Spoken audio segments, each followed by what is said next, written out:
नमस्कार. आज आपल्या सोबत आहे कन्नडचे माजी आमदार हर्षवर्धन रायपान जाधव साहेब.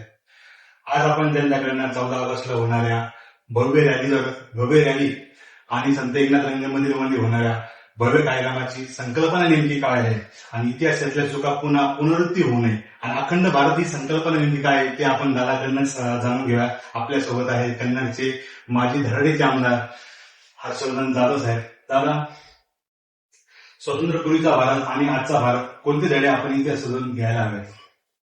स्वातंत्र्यपूर्वीचा भारत आणि आजचा भारत याचे धडे एकच आहेत. ते धडे म्हणजे विघटन न करणे, संघटन करणे. कारण नैसर्गिक आहे, आपल्या लहानपणापासून शाळेत शिकवलं की ही 5 बोटं वेगवेगळी असली तर ती ताकद नाही होत, पण संघटित असली एकत्र असली ताकद होते. म्हणून संघटनेचं महत्व आहे. स्वातंत्र्य पूर्वी सुद्धा संघटना नव्हती, म्हणूनच पारतंत्र्य आलं होतं. आता स्वातंत्र्य मिळवल्याच्या नंतर देखील ही संघटन शक्ती आज पुन्हा एकदा लुप्त झाली किंवा कसं अशा स्वरूपाच्या गोष्टी घडल्या. म्हणून स्वातंत्र्य पूर्वी आणि स्वातंत्र्य उत्तर आपल्याला काय शिकायचं असेल, बोध जर घ्यायचा असेल तर संघटन शक्ती वाढवणे. कारण संघटन शक्तीतूनच जे संपन्नतेकडे जे काही असेल उत्कर्षाच्या अनुषंगाचे तिकडे आपण जाऊ शकतो. म्हणून दोन्ही कालखंडामध्ये महत्व आहे संघटन शक्तीचे. आणि उदाहरण आहे स्वातंत्र्य मिळवणे.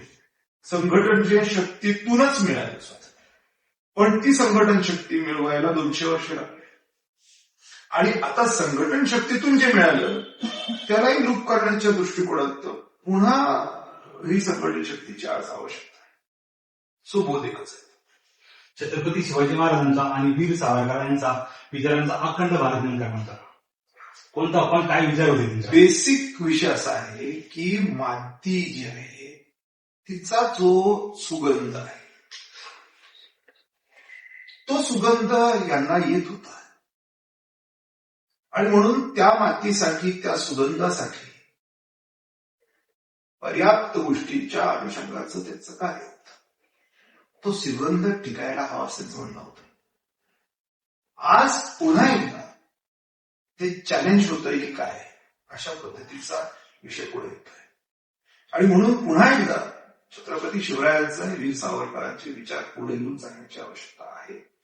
आणि हे जसं मी सांगितलं अतिशय बेसिक की जो सुगंध येतो, तुम्ही कितीही चांगलं परफ्यूम आणावं कुठला असते, पण पाऊस पडल्याच्या नंतर जमिनीतून येणाऱ्या सुगंधाची मजाच वेगळी असते.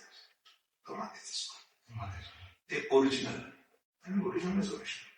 त्याच्यामध्ये जर काही होणार असेल गडबड तर ती गडबड थांबवली गेली पाहिजे. इतकं सोपं आहे, बरोबर आहे. सो बोध ऑफ देम असेल आणि त्यांनी ती एकच व्याख्या मांडलेली आहे. त्या व्याख्याने आता पुढे गेलं तर तो सुगंध वाचेल. तो सुगंध वाचतो माझ्या कुठे माझ्या करण्यासाठी आपण बोलवलं. दुसरा प्रश्न दादा की इतिहासातली चुका पुन्हा पुनरावृत्त होऊ नये म्हणजे नेमकं काय व्हावं? आपण संघटित राहिलो नव्हतो. राजांचं पटलं नाही, ब्रिटिश उरावर आणून बसवले. त्यांनी काय रामायण केलं ते केलंच. घालवता नाकात दम आला. जाताना पण काही आगाऊ होते की मग असंच कसं तुकडा करून द्या. आणि तुकडा केला आपण म्हणतोय गांधींनी केला, अमक्यांनी केला, ढमक्यांनी केला असं नाही.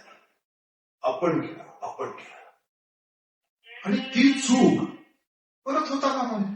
कारण तसं घडताना दिसायला लागलं. लोंढे सगळे, तुमचं नाव लोंढे जाऊ द्या नाही, पण लोंढे सगळे काय विचित्रासारखे कुठे मंत्रालयावर जात आहेत, कुठे लोकसभेवर जात आहेत, कुठे जात आहेत. अरे what exactly is happening boss? तुम्ही करणार काय आहात? ठीक आहे, उद्रेक आहे, चीड आहे, वीज झोके असली पण पाहिजे, पण सॉल्युशन आहे का? त्याचं सॉल्युशन असलं तरच त्या उद्रेकात आहे. नाहीतर आताच्या स्थितीमध्ये आंतरराष्ट्रीय अर्थकरण पूर्णतः कोलमडलंय. भारताचं अर्थकरण कोलमडलंय. AI आलेला आहे, म्हणून जॉब्स आलेले, अनेक इश्यूज आहेत. सो या बॅकग्राऊंडमध्ये जर असं काही करायला गेला आणि नॅशनल सिक्युरिटीला तर इश्यू तयार झाला, कारण एवढ्या मोठ्या पब्लिकमध्ये दुसरे पण 4 पंढर घुसू शकतात. ती सगळीच पब्लिक आंदोलक असेल प्युअर माइंडेड असं आपण गॅरंटी नाही घेऊ शकत. 50 अँटी सोशल एलिमेंट घुसले आणि तुम्हाला खतमी आम्हाला सलाम केला तर मग काय करायचं? असं तुम्ही आधी बोललं. सो बेसिकली आता पुन्हा संघटित होण्याची आवश्यकता आहे. आपले जे काही विषय असतील ते आपल्यामध्ये चर्चा करून ते सोडवायला हवे. चूक असेल दुरुस्त करायला हवे. समजत नसेल एखाद्याला की यार असं नाही व्हायला पाहिजे, असं व्हायला पाहिजे, म्हणून मी कसं करू? सो सॉल्युशन देणारे पुढे. सो नाव फोकस काय पाहिजे आपल्या सगळ्यांचा, त्याला फार महत्व आहे. काय तर पुन्हा एकदा तेच होईल. ना समजदारीतून देश तुटेल. किंबहुना या वेळेला नॅशनल सिक्युरिटीचा इश्यू झालेला असू शकतो. प्रामुख्याने आर्थिक रिसेशन ज्याला म्हणतो आपण, मी तर म्हणजे दिवाळ होईल ती पण आपणच केली. ती काही कुठल्या एका माणसाने किंवा एका सरकारने नाही. सो या पार्श्वभूमीवरती डिस्ट्रॉय होऊन जाऊ. म्हणून आता या चुका करायच्या नाही. व काय करायचंय? चुका दुरुस्त करायच्या. चुका कशा दुरुस्त करायच्या? पहिली गोष्ट संघटित होणे. दुसरी गोष्ट वृत्ती बदलणे. सगळ्यांचा विचार करणे. राजांमध्ये भांडणं जरी नसतील तर ब्रिटिशर कुठून आले असते? ब्रिटिशर आले नसते तर जनरल डायरने उडवले कसे असते लोक? आपली चूक आहे. पाकिस्तान भारताची फाळणी आपली चूक आहे. फाळणी करण्यापेक्षा काय करायचं ते केलं असतं, ते बरं पडलं असतं. अंगावर यायला लागले लोक, खून करायला लागले एकमेकांचं, पर्याय राहिला नाही, तुटला देश. सॉल्युशन नाही शोधत आहेत. प्रॉब्लेम्सच्या संदर्भामध्ये अधिकार मागतायत. आज पाकिस्तानची काय अवस्था आहे? मिळवलाय देश ठीक आहे, पण काय दिवे लावलेत मिळवून? कोण विचारतो? टिश्यू पेपरला तरी किंमत आहे जगामध्ये, पण पाकिस्तानला नाही आहे. ही वस्तुस्थितीच आहे ना. मग काय दिवे लावले? आता ही पोरं तावडं करत देतात. हजारदा सांगितलं त्याला, एक तर तुम्ही आम्हाला सॉल्युशन द्या. आम्ही सरकारला सुचवतो, आम्ही नागरिक आहोत, आम्ही पण, आमचा पण भारत आहे ना. काय भारत तुमचाच आहे का? आमचे पण प्रॉब्लेम आहेत. कोणाचे प्रॉब्लेम नाही आहेत? सिनियर सिटीजन्सचे प्रॉब्लेम आहेत, विमेन्सचे प्रॉब्लेम आहेत, फार्मर्सचे प्रॉब्लेम आहेत, एकटे स्टुडंटचे प्रॉब्लेम आहेत. काय अंगात बळ आहे म्हणून तुम्ही घुसत चाललाय? परिपक्व व्हा, गिव्ह अस अ सॉल्युशन. आणि जर तुम्हाला नाही देत असेल तर आम्ही काय देतोय ते ऐकायला, ते ऐकायची काही नाही. मग करायचं काय? वांड पोरांसारखं पप्पा मला बिस्किट पाहिजे. अरे हो, पण दुकान तर उघडू दे, किंवा काय करायचं ते बघूया. नाही नाही नाही नाही, मला आत्ताच हवं, नाहीतर मी ग्लास फेकून देईन, मी कपाट तोडून टाकीन. तर तुझ्या मुस्कड्यात घेऊन ठेवावं लागतं, कारण घर तुझ्या एकट्याचं नाहीये, आम्ही पण तिथे राहतो. मग आम्ही काय करायचं? तुझे शक्यतोवर आम्ही लाडच करणार, पण तू आमचा आहेस, पण तू ऐकायलाच तयार नाहीयेस आणि सगळं घर डोक्यावर घेतलंयस. शेवटी आई जरी असली तर 2 कानपट्ट्या ठेवूनच देते लेकराची, की बस झाला आता, इनाफ. का? कारण घर तुटू द्यायचं नसतं. म्हणून इतिहासातल्या चुकांची पुनरावृत्ती आता होऊ नये असं माझं म्हणणं आहे. झालं ते झालं. दादा, आता हे जे इंस्टाग्रामचं वादवाद किंवा सोशल मीडियाचे वादवाद असताना त्याच्यामध्ये मध्येच ही मोटरसायकल रॅली आणि याच्यामुळे तरुणांमध्ये काय झंझट होती असं तुम्हाला वाटतं? मुळात मुद्दाच तो आहे ना, मी तेच तर सांगतोय. अखंड भारत दिन याची एक पार्श्वभूमी आहे, आपण बोललोय आताच. पण विश्वाची माझी घर वसुदैव कुटुंबकम सर्वे भवन्तु सुखिनः भवतु सर्वं मंगलम. एकच आहे सगळं. ही पृथ्वी आपली आहे, आपण मंगळ चंद्रावर नाही राहू शकतो. सो इश्यू झाले तर बोंबाबोंब करण्यापेक्षा सॉल्युशन शोधलं पाहिजे. लाईट गेले, लाईट गेले, लाईट गेले, अरे पण फॉल्ट काढा ना, लाईट कुठे गेलेत? तुम्हाला वायरमॅन व्हायचं नाही, तुम्हाला फक्त ओरडाओरड करायची. वायरमॅन दारू घेऊन पडला, लाईट कोण देणार? लाईट कोण देणार? दांगडत गर्मी नाही, लाईट नाही, लाईट नाही. तू काय चंद्रावर नाही राहतेस, तू तुझ्या धरतीत राहतेस. सो एक रिस्पॉन्सिबिलिटी तुझी पण येते, कारण लाईट तुझे गेले.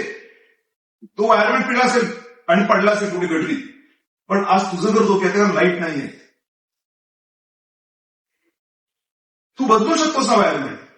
तुला वायरमॅन बदलायचं नाही, तुला फॉल्ट शोधायचा नाही, फक्त तुला काय करायचं? लाईट गेलेत म्हणून दांगडो करत असेल करायचं. ते काय होणार आहे? 4 चोर आणखी घुसतील तुझ्या घरात चोरी करतील बैस बोंबलत. That is not right. म्हणून जे राईट आहे ते करण्याची आवश्यकता आहे. We are trying to do that. आम्ही जे राईट आहे ते करायचा प्रयत्न करतोय की सगळे तरुण एकत्र येऊन हे बघा हे असे असे सॉल्युशन्स आहेत. तुम्हाला नोकरी पाहिजे, छोकरी पाहिजे, काय पाहिजे नाही पाहिजे हे बघा असं असं करताय. So what is it? Come and listen on $14 की बस क्या बोल रहे एवढंच आहे.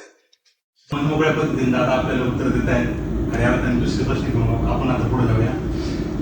दादा, राजकारणात राहून अखंड भारतीय संकल्पना तुम्हाला किती व्यवहार्य वाटते आणि या काळात याची आव्हाने नेमकं काय? हेच व्यवहार आहे. हेच सर्वे भवंतु सुखीना असलं तर आणि तरच राज्य टिकणार आहे, मनुष्य जाती टिकणार. राजकारण कशाचं करायचं, कोणावर करायचं? तिसरं महायुद्ध होत नाहीये. कधी विचार केला का नाही होत? सगळ्यांकडून अनुभव आहे मोठमोठ्या लोकांना. बोलण्याची हिंमत कोणाची नाही. आता तर आणखी मोठं अनुभव संरक्षण करणारे लोक यांचा पगार करण्यासाठी अनुभव तयार करणाऱ्या लोकांकडे पैसे नाही. जग आर्थिक दिवाळखोर पाहिन होणार 2029 मध्ये असं विधान जगाला वित्तीय पुरवठा करणाऱ्या इंटरनॅशनल मॉनिटरी फंडच्या मॅनेजिंग डिरेक्टरने सांगितलं त्यांच्या अॅन्युअल जनरल बॉडीमध्ये. आता दिवाळखोर झालं, एखादा माणूस दिवाळखोर झाला, एखादं कुटुंब दिवाळखोर झालं, तुम्हाला माहिती काय होतं? ते आत्महत्या करतात किंवा त्यांना रस्त्याचा माणूस म्हणजे लुचतो. त्यांना माहिती आहे दिवाळखोर, याचं भांड, याचं सोन्याचं भांड, याचं डायमंडचा नेकलेस, कवडीचा का दिवाळखोर. जेवढं त्याच्याकडे आहे त्याच्या कितीतरी पटीत त्याच्यात कर्ज जास्त. कोण पण येतात जगाचं होण्याच्या उत्तर. म्हणून सर्वे भवंतु सुखीना याची संकल्पना व्याख्या अंमलात आणण्याची आवश्यकता आहे. कारण मुळातच दिवाळखोरी ही हवरटपणामुळे होते किंवा प्लॅनिंग चुकल्यामुळे होते. सातत्याने जगाला आतापर्यंतचे संदेश आहेत की जरा दमान करा.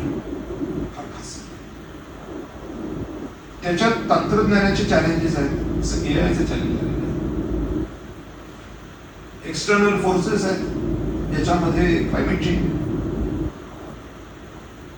सो गोळाबेरीज अशी त्यात पॉप्युलेशन इन्क्रीज आहे. गोळाबेरीज ह्याच्यामध्ये अशी होती की वित्तीय व्यवस्थापनावर थेट परिणाम होतो. वित्तीय व्यवस्थापनावर परिणाम झाला की तुमची मिलिटरी कमजोर, तुमचे पोलीस कमजोर, तुमचं सगळं कमजोर, तुम्ही सांगता. आणि हे पॅन ग्लोब आहे. त्याच्यात भ्रष्टाचार. मला पाहिजे, मग मला पाहिजे म्हटलं, तो म्हणतो देश गेला खड्ड्यात, माझं माझं बघू देतो आणि लोक म्हणतात. पण ते विसरतात की ते त्याच देशात राहतात. जग गेलं खड्ड्यात, झाडं तोडली तरी चालतील, पण माझा प्रोजेक्ट उभा राहायला पाहिजे कारण मला पैसे मिळतील. झाडं तोडली, तुझा प्रोजेक्ट उभा जिथं राहायचं म्हणतोयस. त्या प्रोजेक्टला जो बाहेर येतो तिकडे झाड आहेत म्हणून येत होता. आता काय करायचं? तू चोरलेस पैसे आणि भारीतली गाडी घेतलीस, पण जो रस्ता चोरून तू गाडी घेतलीस त्याच रस्त्याने तुझी गाडी जाणार आहे. तुझी कितीही चांगली गाडी धडकी तुला मिळणार म्हणजे मिळणारच. ही बाब याच्या लक्षात नाही येत आहे. सर्वे भवंतु सुखीनाच्या संकल्पनेमध्ये त्याची गाडी असते आणि तो घोडे असतो आणि दिवाळखोरीला उत्तर ते. आणि म्हणून राजकारणामध्ये अखंड भारताला महत्व आहे, कारण ते अखंड विश्वाची पायरी आहे. मुळात संकल्पना कन्सेप्ट क्लिअर आहे आणि कन्सेप्ट आहे की अंटिल अँड अनलेस राजकारण्यांना हे नाही समजलं तोपर्यंत हे दुरुस्त नाही होणार आहे. मी मगाशी उदाहरण दिलं ते परफेक्ट बसतं की अनुभव आहेत पण उडवता येत नाही. ही समज आता राजकारणाला नाही गेली आहे की जर अनुभव उडवले तर सारे मरतील, नाही उडवायचे. तसंच इकॉनॉमिक्स सुद्धा आहे. म्हणून मी शब्द मगाशी वापरला की इकॉनॉमिक्स मुळे कोलॅप्स झालेला तुम्ही चोरट्याच्या हातात लागल्यानं उडवलं तर करायचं नाही. सो ज्यामुळे बँकरप्सी आली त्याच्यामध्ये हे वेगवेगळी कारणं आहेत. त्याच्यामधलं एक प्रमुख कारण ते म्हणजे भ्रष्टाचार. याला फुली मारली पाहिजे, नाही तर ते आपल्यावर फुली मारते. आज आपल्यावर फुली मारायचे दिवस आले म्हणून तर 29 मध्ये दिवाळखोर जग होईल असं वित्तीय पुरवठा करणाऱ्या संस्थेची एमडी म्हणते. सो आपण फार डेंजर झोन मध्ये आता आहोत, भयंकर डेंजर झोन मध्ये आहोत. म्हणून राजकारणामधून हे नीट करावं लागेल, कारण जनरली लोकशाही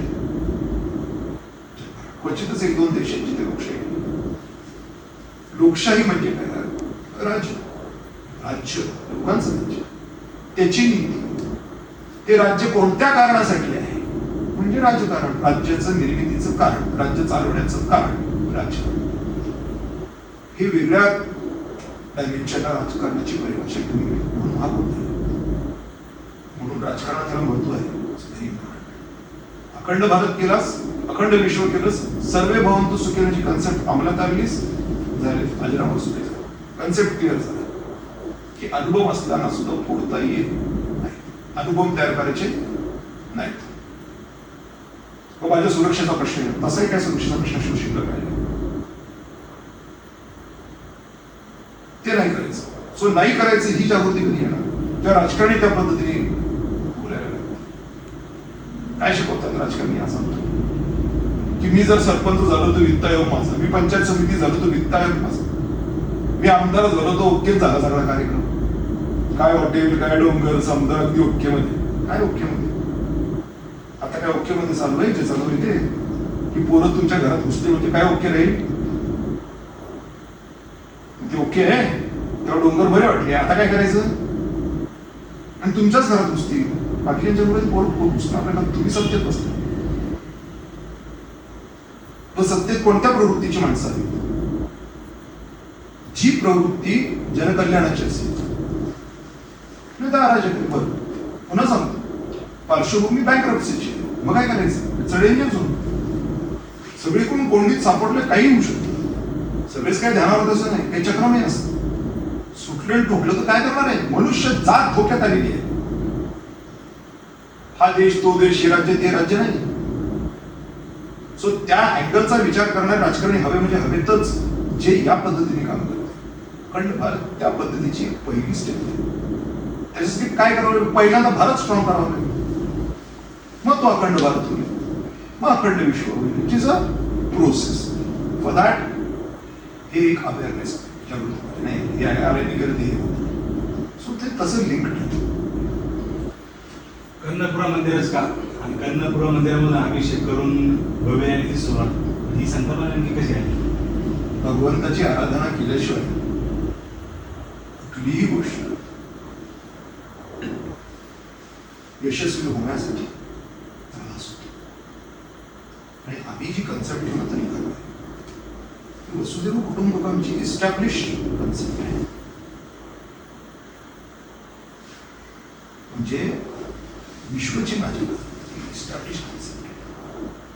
पण झालंय असं खूप झालं.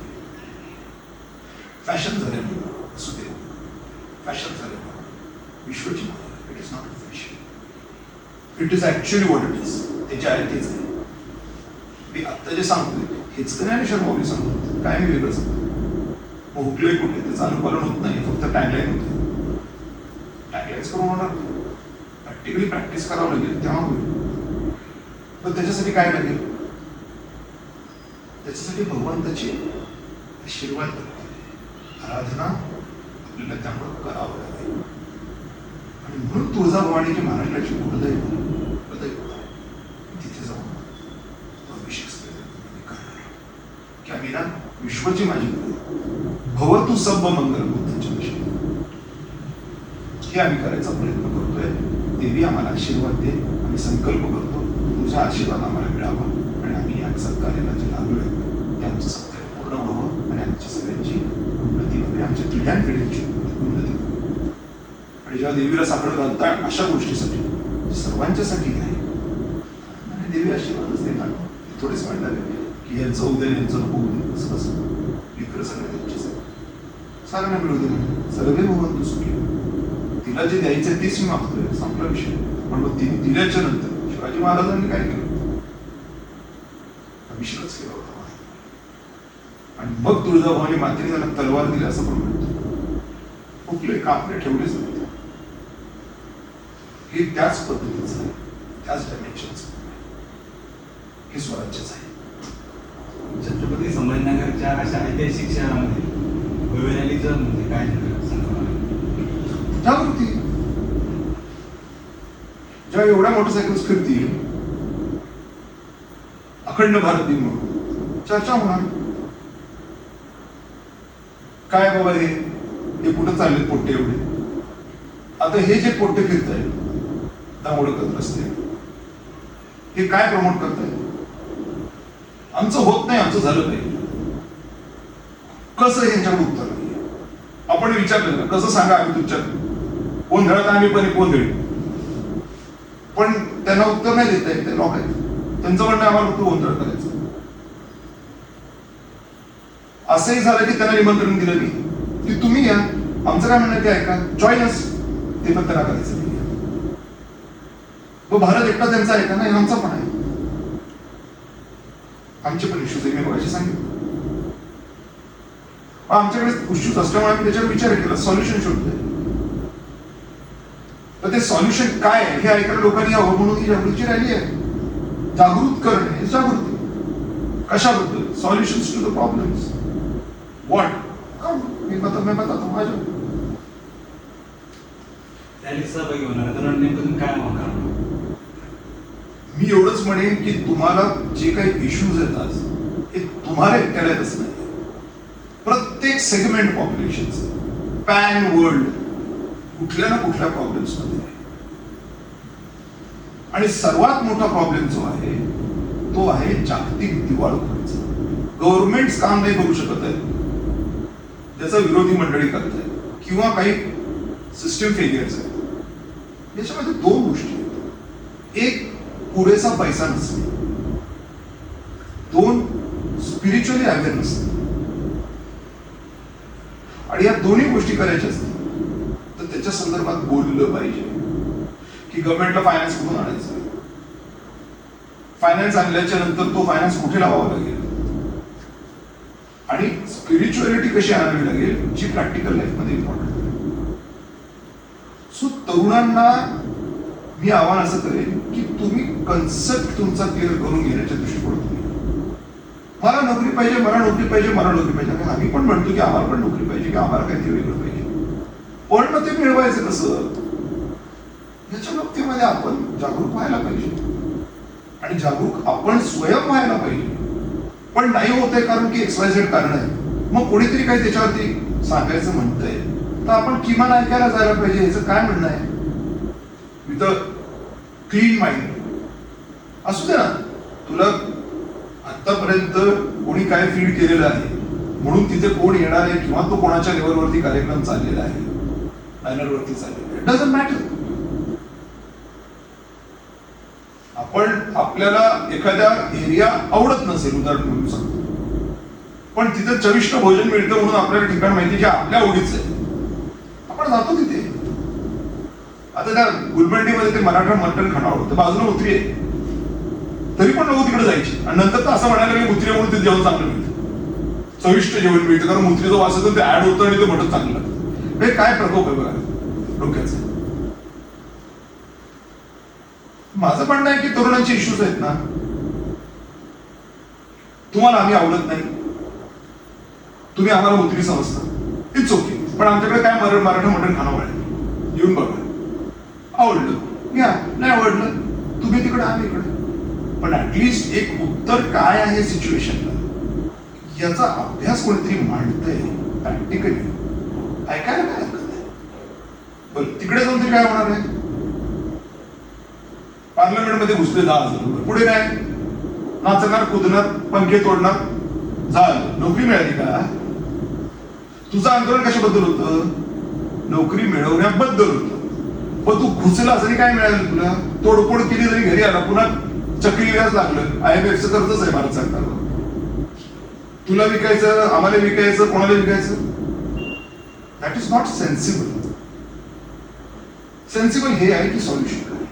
सो सॉल्युशन ओरिएंटेड युवक जे आहे त्यांना मी बोलवतोय, कम,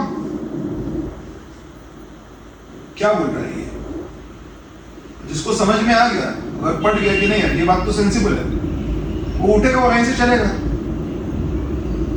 जैसे ही वो धर्म के रास्ते पे चल गया, धर्म म्हणजे सत्य धर्म, धर्म म्हणजे हिंदू मुस्लिम नाही, जे सत्य आहे तो धर्म आहे. तसं तर सत्य आहे, सत्य पण नाही, पण आपण सत्य नाही म्हणू शकत. का? कारण की आपण विश्वात आहोत, म्हणून आपल्याला सत्य म्हणावं लागेल. सत्य म्हणजे ब्रह्मांड आहे, पण आपण आता हातपाय हलवतोय, आपण जिवंत आहे, मग काय म्हणावं लागेल? सत्य धर्म. आध्यात्मिक दृष्टिकोनातून बोलायला गेलं तर तुम्ही सत्य धर्मात गेला पाहिजे, प्युअर लाईफ. पण that is not what is happening right now. आता काय सत्य धर्म? सत्य धर्म म्हणजे काय? जो सगळ्यांसाठी चांगला असेल तो सत्य धर्म. सर्वे भवन्तु सुखिनः सत्य धर्म, भवतु सर्व मंगलम सत्य धर्म. तेवढी उंची तुमची आहे का की समजेल की काय सगळ्यांसाठी चांगलं आहे? सत्य धर्म म्हणजे हेच सत्य धर्म किंवा तेच सत्य धर्म असं नाही असू शकत. सत्य धर्म डायनॅमिक पण असू शकतो, तो बदलतो काळाबरोबर. त्याचा एकच मोटिव्ह असतो की सगळे व्यवस्थित राहावे, सगळे सुखी राहावे, सगळ्यांचं कल्याण हो. तोच सत्य धर्म. तुम्ही म्हणणार तू काल काय बोलतो ना आज काय बोलतो, तसं झालंय, मी काय बोलतो. मला अनेकदा लोक म्हणतात काय दादा तू कधी त्या राष्ट्रगृह बोलतोस, कधी उद्धव ठाकरे बोलतोस. अरे तशी परिस्थिती आहे, मी काय बोलतो. बेदाम मारला पोलिसांनी मला. आज पोरं म्हणतात आम्हाला हल्ला आमच्या वेळेला. अरे मी किती मार खाल्लाय? मी आमदार असून 3 लाख लोकांचा लोकप्रतिनिधी असून रात्रभर 15 पोलिसांनी मिळून मारले. म्हणत होतो की किडनीवरती लागेल, प्लीज मला किडनीवरती मारू नका. तर डीएसपी येतो, एसीपी काय होतं तो म्हणतो याला तिथंच मारा. They are going to kill me. ते माझं मर्डर करणार होते. वेळेवरती काही लोक आले नसते तर माझा खून झाला असता. वाटतं तितकं खाल्लंय. काय सांगतात ते लोक? किती खाल्लंय मी? 2 लाटा खाल्ल्या तर तुम्हाला एवढा त्रास होतोय? तुम्ही प्रोटेस्टर आहात, मी आमदार होतो बॉस, मी प्रतिनिधी होतो 3 लाख लोकांचा.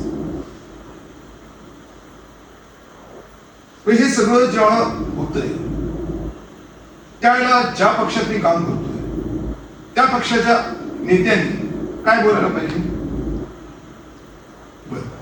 उद्धव ठाकरेंबरोबर राहिला नाही. अरे मराठा समाजाची मुलं जीव देत होती, साला होत कसं नाही या माणसाला? आता लोक म्हणतात तू ना स्थिर नाहीयेस. आता कोणीतरी म्हणत होतं आता हा सांगत गेला, बघा किती दिवस आता सांगायला शिवाय द्यायला. अरे आयडिओलॉजी ज्या वेळेला मॅच होतात शिवाय द्यायचा प्रश्न येतच नाही. पण जेव्हा होत नाही की तुमचा आमदार असताना तो मार खातोय आणि तुमचा नेता भाषणात बोलतो की त्याच चुकलं, व्हॉट रबिश. नाही की उद्धव ठाकरे उठलेच नाहीत झोपेतून. अरे तुमचा आमदार दरवाज्यात बसले की मराठ्यांची पोरं जीव द्यायला साहेब काहीतरी करा. हे डायनामिक आहे. ज्या वेळेला ती घटना घडत असते त्यावेळेला सर्वे भवन्तु सुखिनःच्या अनुषंगाचा निर्णय घेणं क्रमप्राप्त आहे. त्यांनी केलं.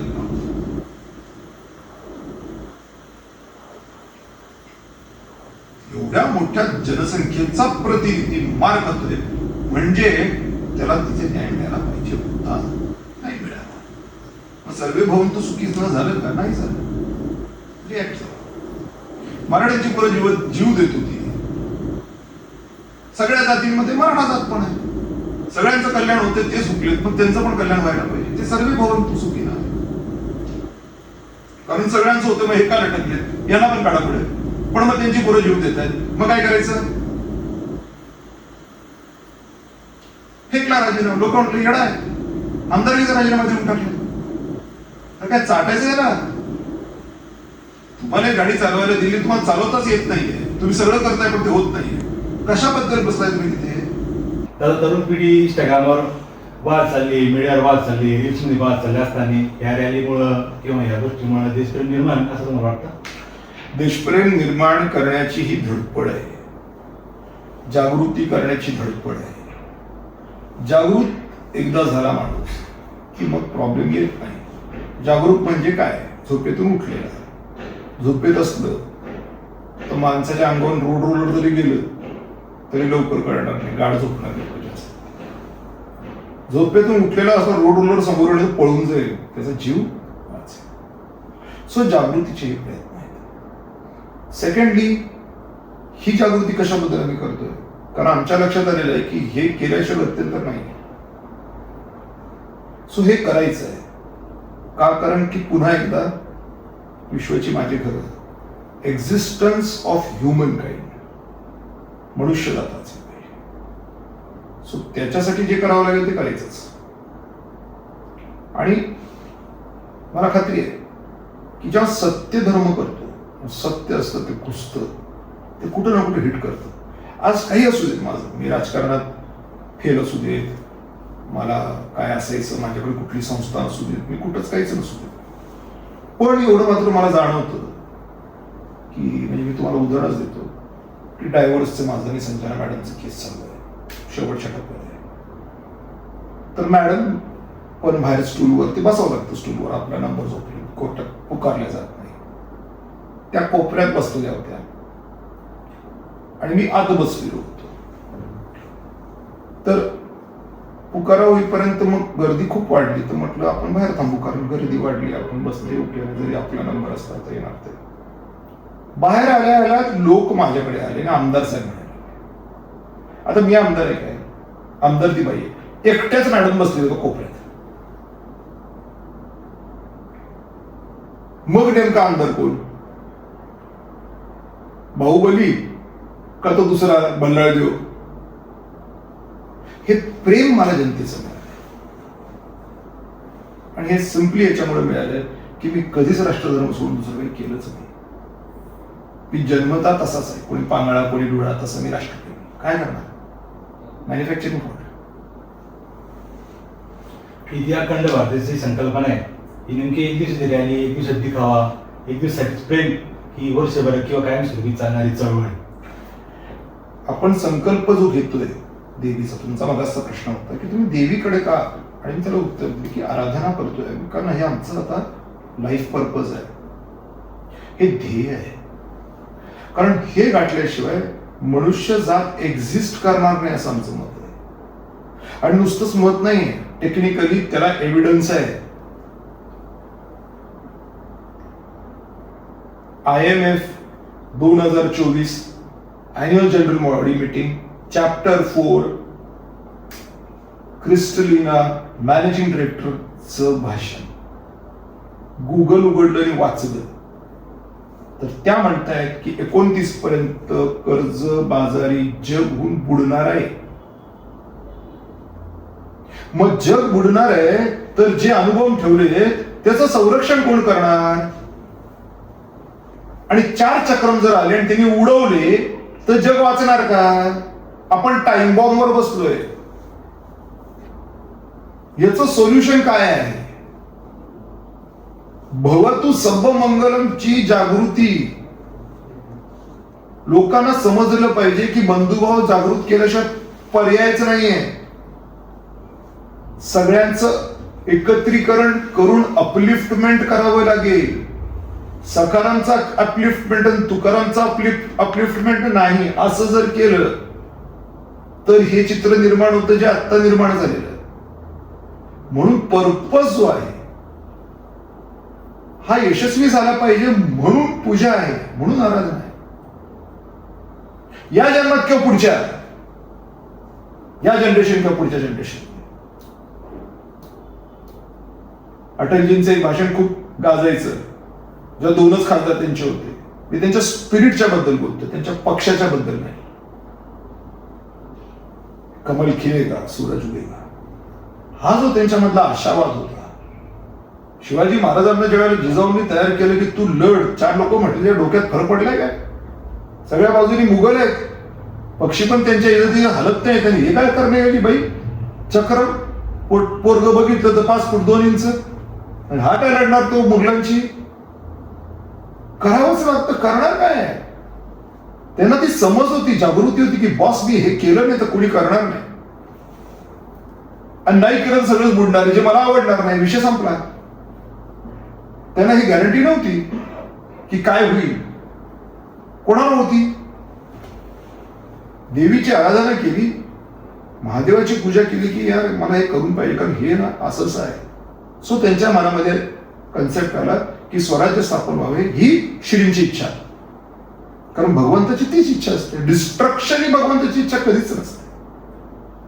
सर्वे भवंतु सुखीनं कशाबद्दल आलं असतं? मग सर्वे भवंतु दुखीनं आलं असतं, पण that is not what is happening. डोक्यात अजूनही आध्यात्मिक लोकांच्या सर्वे भवंतु सुखीनच आहे, फक्त ते प्रॅक्टिकल मध्ये उतरत नाहीये, कारण काही गटारगंगा जाईल.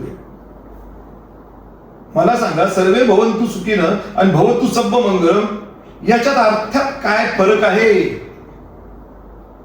मी बुद्ध धर्मी आणि हिंदूंना मानत नाही, चक्रम आहेस तू.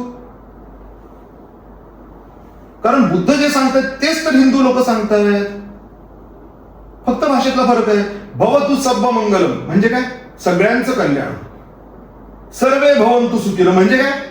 सर्वांचं कल्याण हो. ह्याला तू येडा का आम्ही येडे का ते बनवणारे येडे? हे काय घेऊन फिरताय? कळतं का? भवतु सब्ब मंगलम म्हणजे काय? नुसता बुद्धांचा फोटो बाजूला ठेवून इंटरव्ह्यू घेणं होत नाही. You have to understand Buddha.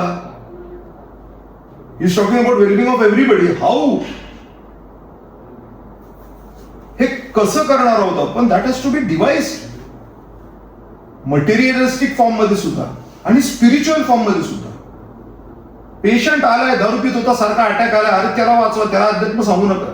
Oxygen द्या, त्याला पंप द्या, रिकव्हर करा, मग त्याला अध्यात्म द्या की बॉस पिऊ नकोस, पुन्हा पंप भेटेल का नाही भरोसा नाही, मरून जाशील. मटेरियलिस्टिक आणि स्पिरिच्युअल दोन्ही चालवावं लागेल. नाही तर तो अटॅकचा ब्रेन त्याला स्पिरिच्युअलिटी सांगतो, तो म्हणून भाऊ कशाची स्पिरिच्युअलिटी, एक क्वार्टर द्यायचा होता तर मी माझं नरकात जाण्यापेक्षा स्वर्गात जाईल असं म्हणायला बसलो तुम्हाला. That time priority is this. So आपण काय करतोय?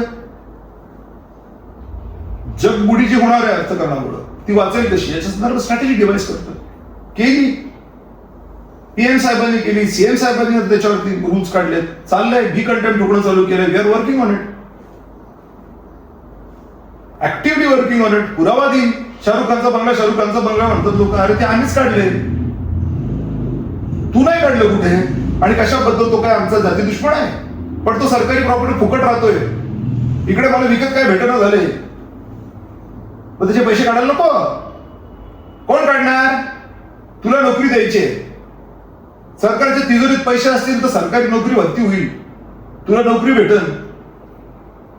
ते तिजोरीत पैसे आणायचे कुठून? त्याच्यात आमची ऍक्टिव्हिटी सुरू आहे. तुझी काय सुरू आहे? तू नुसतंच म्हणतोयस मला नोकरी पाहिजे, नाही तर मी हे करून टाकेन, ते करून काय करशील? काय करशील काय तू? आणि त्या पद्धतीची आजची जी मी मटेरियलिस्टिक बूस्टच्या संदर्भातली ऍक्टिव्हिटी जी आमची चालली आहे त्याचा उल्लेख केला. तशा पद्धतीची बूस्टची गरज पडू नये म्हणून स्पिरिच्युअली सुद्धा अवेअर करावं लागेल कि बॉस एटम बॉम्ब बना के कुछ फायदा नहीं हुआ, फोड़ नहीं सकते तुम. मैं कितना स्मार्ट है, मैंने ना एटम बॉम्ब बना लिया. अरे क्या स्मार्ट है तू भाई, बना लिया, फोड़ने के है क्या तेरे में दम? नहीं फिर कोई मुझे कुछ नहीं करेगा. वैसे भी तू क्या करेगा? आणि आता तो ऍटम बॉम्ब, मी पुन्हा सांगतो, तो ऍटम बॉम्ब प्रोटेक्ट करण्यासाठी लागणार आहे संख्याबळ, मनुष्यबळ. याच्याकडे नाहीये काय, याच्याकडे पैसेच नाहीयेत, गेला. सो त्याला स्पिरिच्युअली अवेअर करावं लागेल की जो पैसे खाऊन खाऊन ना आणि इतर टेक्नॉलॉजिकल ऍडव्हान्सेस, एआय वगैरे, मी मगाशी म्हटलो, क्लायमेट चेंज, हा सगळा आगाऊपणा मनुष्याचाच आहे. एआय मनुष्याचा आगाऊपणा आहे, क्लायमेट चेंज मनुष्याचा आगाऊपणा आहे, भ्रष्टाचार मनुष्याचा आगाऊपणा आहे. एआय करून मला खूप पैसे मिळतील कारण मी एआयचं असं मशीन बनवलं की लोकांची नोकरी वगैरे चालते पण आपलं ओके झालं पाहिजे. अरे गाढवा, तुझं ओके होणार असं तुझं म्हणणं आहे? कसं शक्य आहे? तू सोसायटीचा एक भाग आहेस. उलट दंगल झाली तुझ्या घरात पहिले येतील लोक, तुझ्याकडे मला म्हणतात तुझ्याकडे हे एआय बनवलं होतं, झालेले पैसे तुझ्याकडे. दंगल झाल्यावर ना चर्मकाराचं घर नाही सोनाराचं घर तुटत असतं. अति शाण्यांचे बैल रिकामे राहतात. So never you should act smart. Over smart लोकांना म्हणून काम मिळत नाही. म्हणतात. सो दिस कन्सेप्ट जी आहे, भवतु सर्वे भवन्तु सुखिनः, take care of one and all, ही पुढे नेण्याच्यासाठी जागृतीची आवश्यकता आहे. सो मटेरियलिस्टिक स्पिरिच्युअल हे सोबत घेऊन ही सोसायटी नीट करण्याच्या अनुषंगाचा हा सगळा प्रयत्न आहे. ज्याला आराधना करून भगवंताचे आशीर्वाद मागण्याच्या संबंधातली भूमिका आहे. हे तुमचे रील बिल कुठे हरवले हो? कोण विचारता रीलला? काय रील बघणार तुम्ही? कोणी कोणाच्या कानफड्यात मारलं? अरे इथं पोटाला काही नाही. कोणी कोणाच्या कानफड्यात मारली तुमचं काय होणार आहे? ज्याच्याने तुमचं होईल त्याचं बघा. शेक आपली ते. आज आम्ही प्रगल्भतेने विचार करतोय म्हणून कमीत कमी तुला तो ऑप्शन आहे की तू विचार करू शकतोस किंवा आकलन करू शकतोस की बॉस काय केलं काय होईल, कशामुळे काय घडलंय, मी ते केलं पाहिजे.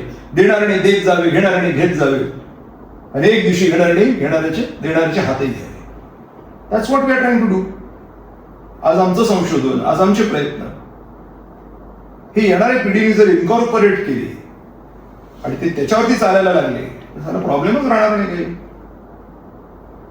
भूर निघून जाते. सर्व भवन्तु सुखिनः साजरी होईल. आमचं लाईफ सक्सेस झालं म्हणून तर आराधना चालली. So it is a purpose. हे नुसती शोभाजी काय करणार? शोभाजी भरपूर आहे आता. त्याचं काय करायचं? लोणचं टाकायचं शोभाजीचं. 25,000 लोक घुसले इकडे, 25,000 लोक घुसले तिकडे, स्टुडंट्सचा उद्रे. बरं मग पुढं काय? नाही पुढं काहीच नाही. घरी आलं. मग नेमके दिवे काय लावले तुम्ही? नाही ते आम्ही रील बनवले, खूप भारी वाटलं आम्हाला. आता आपली जावं, आपण वातावरण टाईट केलं. अरे गाढवा, तू वातावरण टाईट केलं मग पुढं काय केलं? नाही फक्त तेवढंच करायचं. आता ठाकरे भाषेत सांगतो, आहेच तशीच भाषा आहे साहेबांची. आम्ही लहानपणाच्या मोठी त्यांची भाषा ऐकूनच नाही. लग्न करायचं, लग्न केलं, पुढं काय? पुढं नाही माहिती मला काही. मग कशाला मारायला लग्न केलंस? बघा पोरगी आणली का नाही?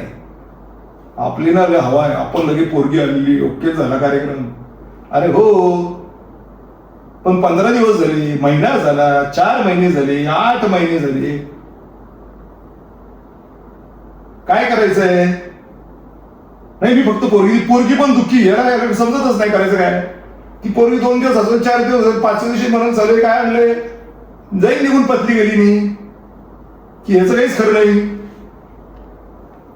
मला वाटलं होतं फॉर्च्युनर आणली आहे, स्टाईल मध्ये आहे, दिसतो बरा. पण जे करायचं नाही ते सगळं तो करतो, जे करायचंय ते करतच नाहीये. फॉर्च्युनर बघून काय करू? तुम्ही म्हणा डबल मिनिंग. मी नाही डबल मिनिंग बोलतोय, मी सरळ बोलतोय, नैसर्गिक बोलतोय. काय चुकतोय? जे आनंद तिला मिळायला पाहिजे तुम्ही तो देतच नाही असतो का? तुला येतच नाही ते. प्लॅन करा ना. मी परत 50दा सांगतोय लोकांना जे काही उद्रेक करतायत आज, आम्हाला प्लॅन द्या ना तुम्ही, की आम्ही हे जे करतोय ना याच्यामधून आम्ही हे मिळवणार आणि त्याच्यानंतर आम्ही हे असं करणार आहोत. काय करणार आहोत 50दा मी तेच म्हणतोय. कारण ते केल्याशिवाय होणार नाहीये ना. सरकारी नोकरी भरती कशी करता येईल जेव्हा सरकारकडे पैसे असतील? आता काय म्हटलं इकडे उदय सामंत परवा कन्नडला, की शेतकऱ्यांना आमचं व्यावहारिक व्यवहार जमत नाही म्हणून मी करत नाही. आता त्याच्याकडे खात्याकडे जर पैसे अतिरिक्त असते, शेतकऱ्यांनी मागितले बी असते तर देऊ शकला असता की ठीक आहे 2 पैसे शिल्लक द्या, पण मला ना MIDC करू द्या. ती MIDC झाली असती, पोरं टुका घरी नसती, नोकरी गेली असती, छोकऱ्या भेटल्या असता, पोरांची लफडी मिटली असती. म्हाडाला सांगितलं असतं इकडे कॉम्प्लेक्स टाकून जा रे, पोरं तुम्हाला पगारातून पैसे देतील, चला आठवलं. लोअर इन्कम ग्रुपची एक कॉलनी, मिडल इन्कम ग्रुपची एक कॉलनी, हायर इन्कम ग्रुपची एक कॉलनी, कन्सेप्ट आहेत ना, सगळे झाले असते. शिवना टाकळी धरण रायबंद साहेबांनी बांधून दिलेलं आहे, जे शेतकऱ्यांना पुरतंय, कन्नडला शहरालाही पुरतंय, सगळ्यांना पुरतंय. या म्हाडाच्या स्कीमलाही पुरलं असतं, MIDCला पुरलं असतं. सर्व भवन्तु सुखिनः हा मार्ग आहे हो. मग ते पैसे कुठून आणायचे ज्याच्यातून MIDC तयार? कर शाहरुख खान बंगला मोकळा, फुकट का राहतोयस? असं यांच्याकडे काय? त्याच्यासाठी प्राईम मिनिस्टरने सांगितलं creation of creation through monetization. जमिनी भाड्यावरती द्या. सीएम साहेबांनी ऑर्डर काढली, याचं मी कौतुक तोंड भरून केलं, कारण ते खरंच आहे, हिंमतच लागते ते करायचं. हे डॉन आहेत ना सगळे. नाही येणार, काय करायचं करा. अरे गाढवा, लोक घरात येऊन घुसून मारतील, काय करायचं करा म्हणजे काय? त्याच्यापेक्षा दिलं तुला परवडतंय. म्हणलं बंगलं तुझे 10,000 पोरं घुसली, बंगला आमचा, मग काय करायचं? बाबा जातील त्याच्यापेक्षा काय गरज काय तुला? चुप राहा ना. 10,000 प्रॉपर्टी, एक प्रॉपर्टी तुझ्या बापाचं काय जाते? पण वाचशील बाकीच्या 9,999 प्रॉपर्ट्या वाचतील. ही त्याला बुद्धी त्याला पण नाही आहे, त्यालाही प्रॉब्लेम आहे. अरे अपना तो बहुत राज चलता है. क्या राज चलेगा तेरा? अंडर पेंडर भगा के मारेंगे तेरे को, फिर क्या करेगा? इराणला कोणी मदत केली नाही, ह्याला मदत करणार लोक? लोकांच्या विरोधात नाही जायचं. सो मुळात या गोष्टींवरती काम सुरू आहे. तर असं काहीतरी सुचवलं पाहिजे. See, this is the solution to make MIDC. This is the solution to give government jobs. Judicial system तुम्हाला बदलायची. अरे लोकसंख्या एवढी आहे, जजेस एवढे आहेत, ते कसं शक्य आहे? म्हणून तारीख पे तारीख होते. पण जजेस भाडे कोणी भरायचे? अमेरिकेने. भारतीय प्रशासनाने भरायचे. कसे भरायचे? पैसे असल्याशिवाय जजेस भरता येत नाही का? पगार चालू होतो, गाडी द्यावी लागते, बंगला द्यावे लागतो, कुठे त्यांच्याकडे काय? मग कोणी खाल्लेत ते पैसे हरामखोर, तर उसको उड़ा देंगे आपण. अच्छा, उसको उड़ा देंगे, आगे क्या? तू भी नंगा वो भी मर गया, आप बचा. हे असलं नाही चालणार आहे. Constructive rectification of mistakes. इतिहासातल्या चुकांची पुनरावृत्ती होऊ नये, पहिला प्रश्न तुमचा. ज्या कोणत्या चुकांमुळे ही गटरगंगा तयार झालेली आहे, जी आज रस्त्याने ओलांडताना दिसते, ती होता कामा नये, याच्यासाठीचे प्रयत्न करणे हे भवतु सर्वमंगलम आहे. हा खरा धर्म आहे, सत्य धर्म आहे, तेही चालावं लागेल. हेच खरं आहे आणि ते मेंटेन राहिलं पाहिजे. या लेवलपर्यंत आता आलंय. अगशी मी म्हटलो की शाहरुख खानला तर कोणीतरी सांगितलं पाहिजे, पैसे घेऊन टाक, नाही तर घरात 5,000 लोक घुसतील. तुझे बॉडीगार्ड काही करणार नाही, पोलिसही काही करणार नाही. हे त्याला शिकवण्याची पद्धत आहे प्रकृतीची, की वेळेवरती सुधारला नाहीस ना, ते हे असं होईल. चिकटून बसलायस. जी प्रॉपर्टी मुळात तुझी नाहीच आहे, ती राज्य सरकारची, लोकांची आहे. तू काय म्हणते तिकडे? तुझ्या घरात कोणी घुसलं तर तुला प्रॉब्लेम आहे, पण तू आमच्या घरात घुसल्याचं आम्ही काय करायचं? तुला पण काढावंच लागणार ना. इकडे आम्ही उपाशी, तू तुपाशी, कशाबद्दल? मग आम्ही बोललो तर तुम्ही म्हणणार की यार तुम्ही आमच्या मागे लागले. अरे तू आमचं कार्यक्रम लावून टाकला सगळं. लोक रस्त्यावरती येत पडते म्हणतात चला आमच्याकडे काहीच नाही. तुला ठोकणार नाही उद्या, आम्हाला तुझी काळजी. उलट बंगला मोकळा केला तर तुला मार खायला लागणार नाही. अशा 10,000, 20,000, 50,000 प्रॉपर्टी आहेत मुंबईमध्ये. या शाहरुखांचं नाव घेतो कारण तो ओळखीचा आहे लोकांच्या. याच्या पलीकडे काही नाही. छाटूक माणूस आहे. काय आहे त्याच्याकडे? त्याचे बाप बसले वेगवेगळे. त्याला कुठेही विकून येते 40,000च्या बाजारात. आपण कन्नडला राहणार लोक म्हणून म्हणतो. काय लायकी त्या शाहरुख किती कोटीचा मालक असा होता असून असून. पण त्याच्यापेक्षा डॉन लोक अशा प्रॉपर्टीज घेऊन बसलेत.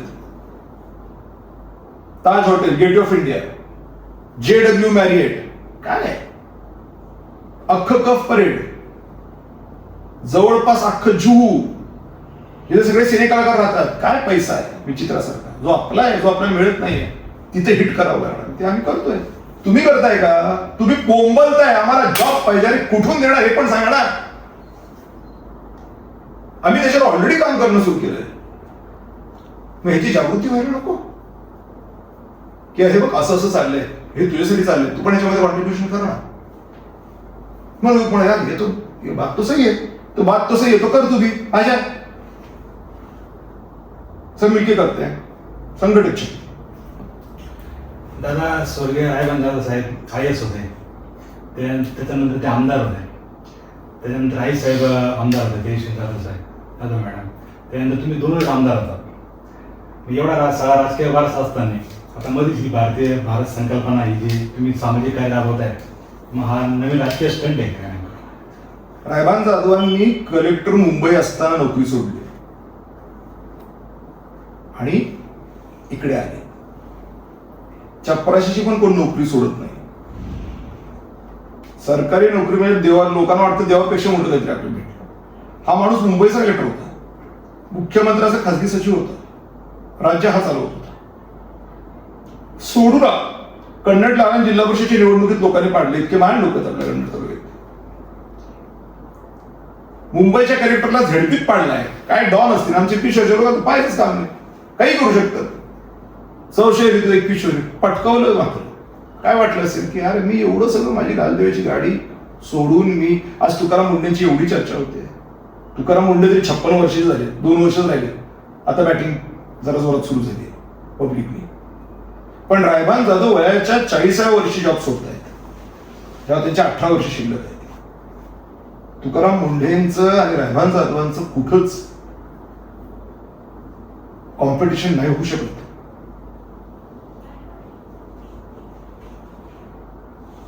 त्या ज्या ऑनेस्टीने काम करण्याच्या संदर्भातली त्यांची चर्चा आहे, त्याच्यापेक्षा कितीतरी मोठा त्याग रायबान जाधवांचा आहे. कारण ते त्या जॉबमध्ये असताना सोडून इकडे आले. त्यांना असं वाटलं की त्या जॉबमध्ये मला ते करता येणार नाही, मला इकडे यावं लागेल, राजकारणी ध्यानावर नाहीत, मलाच राजकारणी बनावं लागेल, त्यावेळेला मी नीट करेन. केलं त्यांनी. धरणं किती आहेत कन्नडमध्ये आज? काय होतं कन्नड? आज शिवना टाकळी नसतं तरी एमआयडीसी गप्पा कडून केले असते. अंजना पळशी नसतं तर ही जी बागायत दिसते ती कुठून आली असते? खारी खामगाव, पूर्णा नेवपूर, अहो डोंगर, प्रत्येक डोंगरात दाबलेत पाझर तलाव, 350च्या वर पाझर तलाव या मतदारसंघात. हे आहेत म्हणून पाणी आहे, पाणी आहे म्हणून शेतकरी आपला सधन आहे, पेईंग कॅपॅसिटी आहे. लोन घेतलं तर लोन रिपेमेंट अतिशय उत्तम आहे. बँकांना विचारा तुम्ही, हे काय आहे? राष्ट्रधर्म आहे. तिथंच राहिले असते, स्वधर्म झाला असता. मी आणि माझी आई कोणत्या संकटातून गेले जगाने पाहिजे, हे घडलं असतं. कुटुंब उद्ध्वस्त झालं त्यांचं, पण मोठं कुटुंब त्यांचं प्रगत झालं, उत्कर्षापर्यंत गेलं. त्यांचा रोल तो होता. माझ्या आईंनी सुद्धा स्वतः MA संस्कृत गोल्ड मेडलिस्ट आहे माझी आई. अत्यंत सुंदर कथाकथन करते. तिचं एक पुस्तक महाराष्ट्र साहित्य परिषदेने सर्वोत्कृष्ट कादंबरी म्हणून सन्मानित केलेलं आहे, साम्राज्ञी नावाचं. महाराष्ट्राच्या महिला धोरणाच्या संदर्भातलं तिचं भाषण हे आजपर्यंत आपण जे बघतो की पोलीस स्टेशन मध्ये महिलांचं वेगळं रजिस्टर, हे त्याचा परिणाम आहे. तिच्या भाषणाच्या अगोदर असं घडत नव्हतं, हेच सत्य आहे. मग एवढी MA संस्कृत गोल्ड मेडलिस्ट बाई दिली रायबान जाधवांना, कारण रायबान जाधव IAS, पोरीचं भलं होईल. हा रायबान जाधव नावाचा ग्रस्त नोकरी सोडतो, ही बंड का करत नाही? उलट ती काय करते? ती म्हणते नवऱ्याचं डिसिजन बरोबर आहे, आपण इकडे नाही इकडे जास्त चांगलं करू शकतो. अत्यंत चांगल्या घरातली उच्चभ्रू श्रीमंत कुटुंबातली मुलगी माझी आहे. आजही कोल्हापुरात मोठा बंगला आहे की माझ्या मावशीचा मुलगा सांभाळतो. विधवा आहे, दुःख आहे, तरी देखील महिला धोरणावरचं भाषण आहे. 2 पोरं, मी आणि माझा भाऊ, यांना सांभाळायचं आहे, पण महिला धोरणावरती पण बोलायचं आहे. परत घरातलं वित्तीय व्यवस्थापन हे पण करायचं आहे, घराचं व्यवस्थापन पण करायचं आहे. माझी आई आमदार असताना कार्यकर्ते घरी आले आणि कोणी नसलं तर स्वतः पोळ्या लाटून जेवायला घालायची. हे अनेक लोकांना माहिती आहे. ही संस्कृती आहे. हे काय आहे? राष्ट्रधर्म आहे.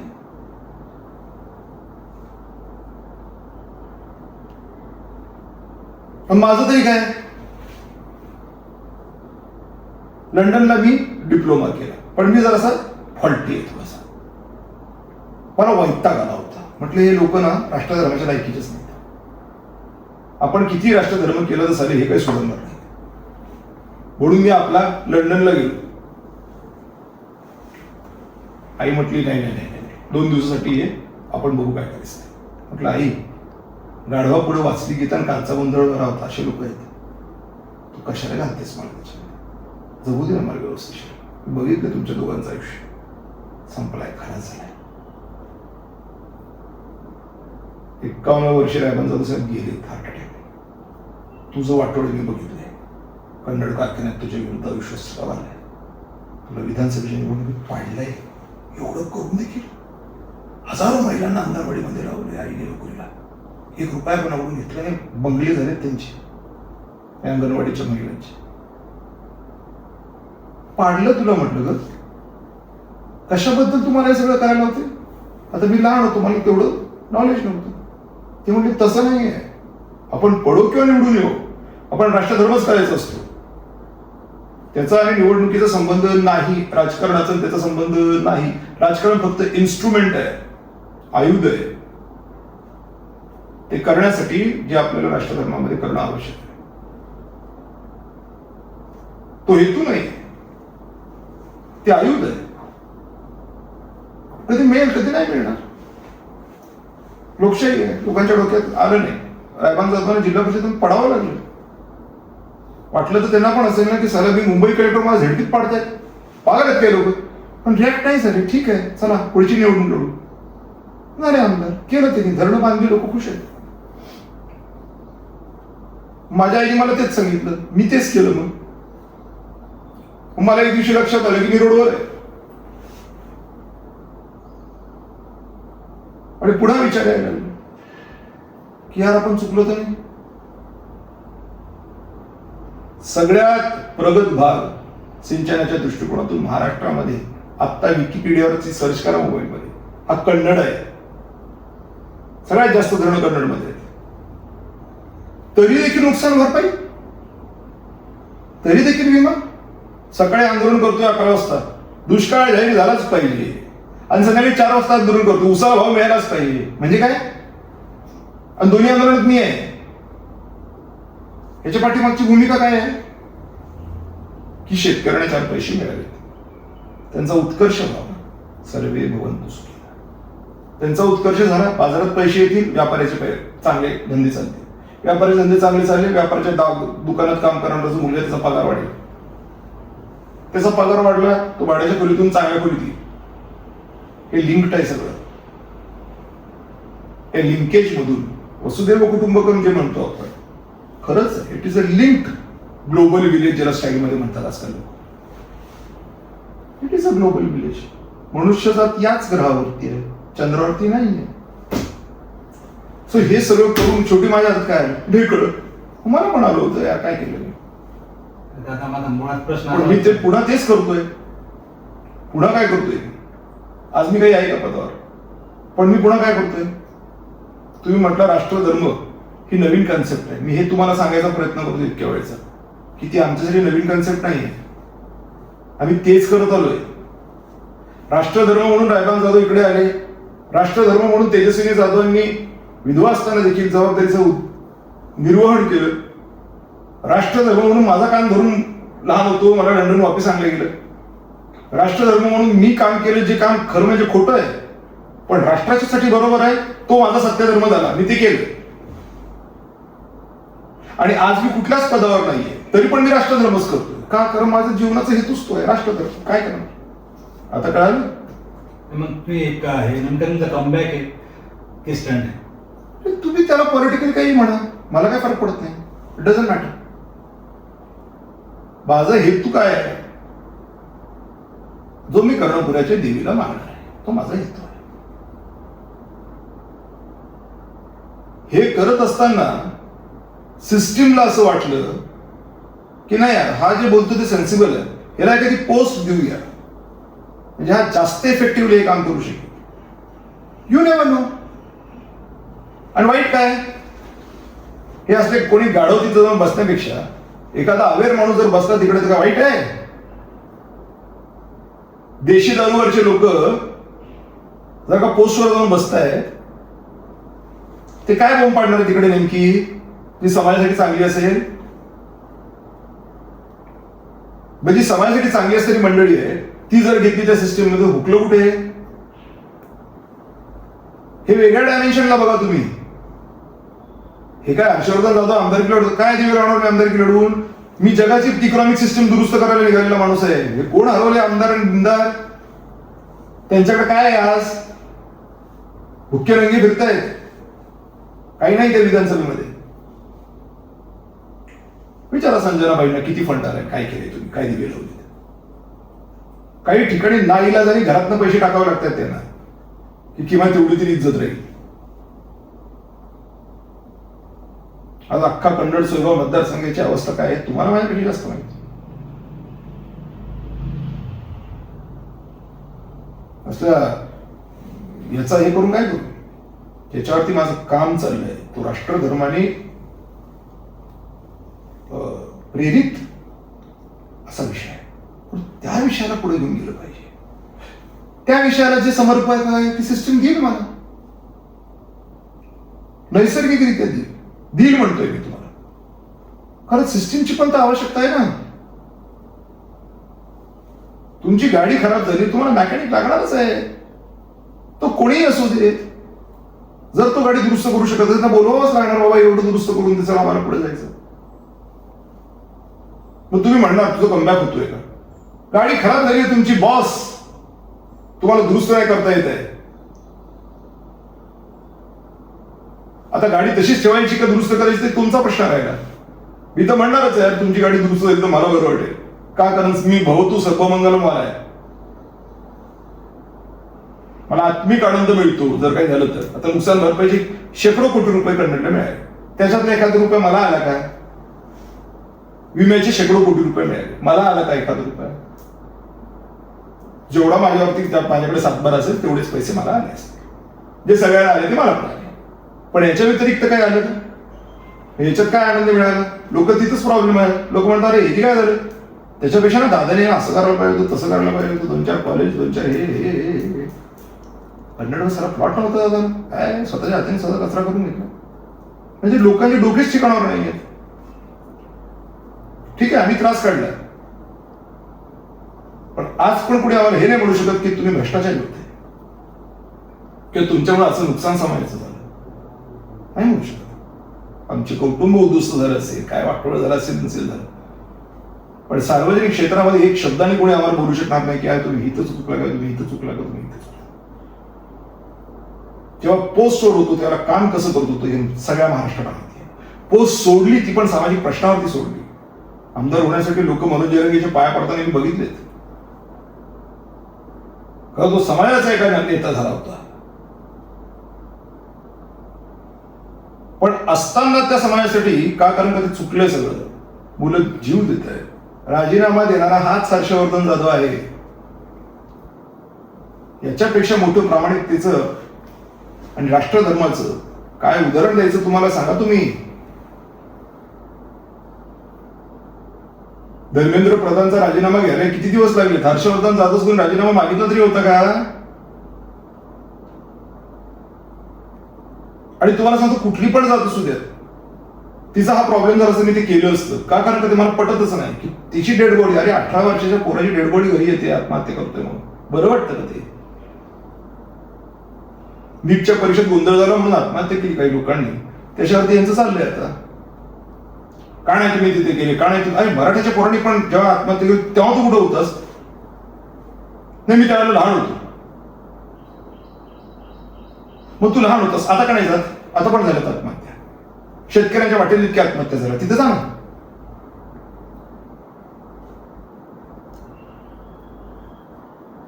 तुमचं असं असं चुकलंय, तुम तुम तुम याचं काय करायचं? कन्स्ट्रक्टिव्हली इश्यूज सॉल्व्ह करा, डिस्ट्रक्शन करून नाही. शिव चालेल, महेश नाही चालला. एक शेवटचा प्रश्न झाला, येस, एकदम शॉर्टकट मध्ये उत्तर द्या की त्या दिवशी नेमकं तरुणांनी काय संकल्प घ्यायचा? त्यांनी राष्ट्रधर्माची संकल्प घ्यायचा. भवतु सब्बमंगलमचा संकल्प घ्यायचा आणि कसं करायचंय भवतु सब्बमंगलम हे शिकून घ्यायचं. मटेरियलिस्टिकली आणि स्पिरिच्युअली हे शिकले एकदा ते पिकअप होते, सदमार्गाला जाते आणि सदमार्गाला गेले एवढी मोठी प्रचंड शक्ती देशाचा उत्कर्ष झाल्याशिवाय राहणार नाही, जगाचा उत्कर्ष झाल्याशिवाय राहणार नाही. आमचं पर्पज सॉल्व्ह होईल. भवतु सब्बमंगलमच्या टीम मध्ये खूप सारी मोठी ताकद येऊन जाईल ना. जे आवश्यक आहे डिस्ट्रक्शन आवश्यक नाहीये, कन्स्ट्रक्शन आवश्यक. 14 ऑगस्टच्या होणाऱ्या भव्य दिव्य कार्यक्रमाच्या निमित्ताने दादाने अतिशय मनमोकळ्या गप्पा आपल्यासोबत मारल्या. सर्व प्रश्नाचे खूप छान उत्तरं दिले. त्याबद्दल मी प्राची फोटोग्राफीचे संस्थापक नितीन दोंडे माझ्या सर्व टीमच्या वतीने दादाचे आभार मानतो. धन्यवाद. जय श्रीराम. जय श्रीराम. चालेल, एक मोठा व्हिडिओ